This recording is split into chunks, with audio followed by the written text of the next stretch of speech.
But now Israel now is going into southern Lebanon again. Why is that? Yeah, first of all, just on this point on China, this is critical to understand what is happening in Iran in a global context. The Chinese, Russian, Iranian, North Korean axis is trying to bleed the West dry. It is manufacturing ballistic missiles and drones far faster and cheaper than the West can manufacture interceptors. So it is a global danger if the Iranian regime has 8,000 ballistic missiles as it was planning, because there's just no way to shoot them out of the sky. And that is a way for China to try to bog down the West and the moderate Arab states, and for Russia as well, as they seek expansion beyond their borders. So this is a global danger. Lebanon, Hezbollah, Iran's proxy army in Lebanon, has joined the war on the side of the Iranian regime. 2 nights ago, they fired ballistic missiles and drones at northern Israel. Yesterday, for the first time in 16 months, they fired a ballistic missile at Tel Aviv, and we all had to run for shelter. And Israel is saying, enough is enough. The last war with Hezbollah ended with a diplomatic solution. That's what world leaders wanted, right? A deal that the Lebanese government has to disarm Hezbollah.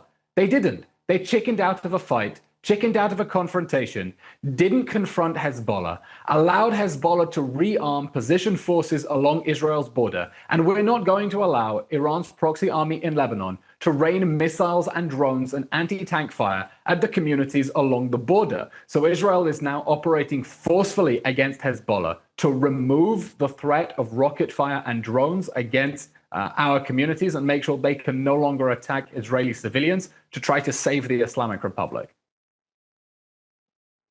Yeah, but, you know, Israel's got much less than half Australia's population.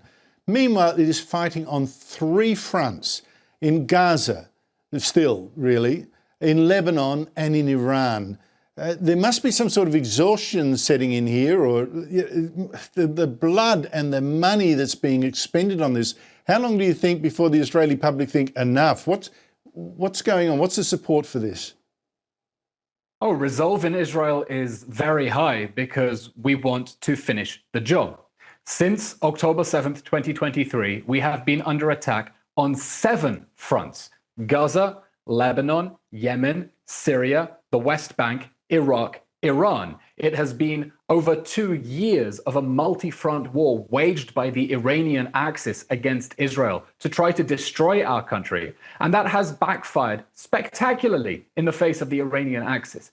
Every single terrorist leader who plotted and was involved in October 7th is now dead. Sinwar, Deif, Nasrallah, Khamenei, all gone. So Israelis now don't want ballistic missiles. It's scary, it's stressful, you have to run to the shelter, but we can't afford for the Iranian regime to get nuclear weapons. We can't afford for them to build thousands of ballistic missiles. We want to eliminate the threat once and for all of a fundamentalist, fanatic regime that has invested billions in the vision of death to Israel. So if it means running into the bomb shelter a few more times, a few more days, a few more weeks, that's the price that Israelis are willing to pay in order to remove this existential threat to our national survival.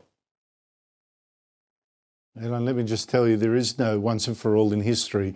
There's always going to be someone else. But yes, I think Israel will be safer now once Iran is defanged than it has been since the creation of the state. Very quickly, I'm out of time, but I just wanted to hear a quick view from you on this. The hatred of the left here for Benjamin Netanyahu, you know, the demonisation of him. It's not just here too. You've worked for him. What's he really like? I think the Prime Minister is the ultimate foreign policy realist. He sees through the bull of all the jargon talk of international community and understands that we live in a dangerous region. And in a dangerous region, you need to be creative, you need to be forceful, because our enemies are not playing by the rules, and you have to be smarter and faster and stronger than them if you want to survive in a dangerous region. Eylon Levy, always great to talk to you. I hope to have you back very soon. Thank you so much for your time.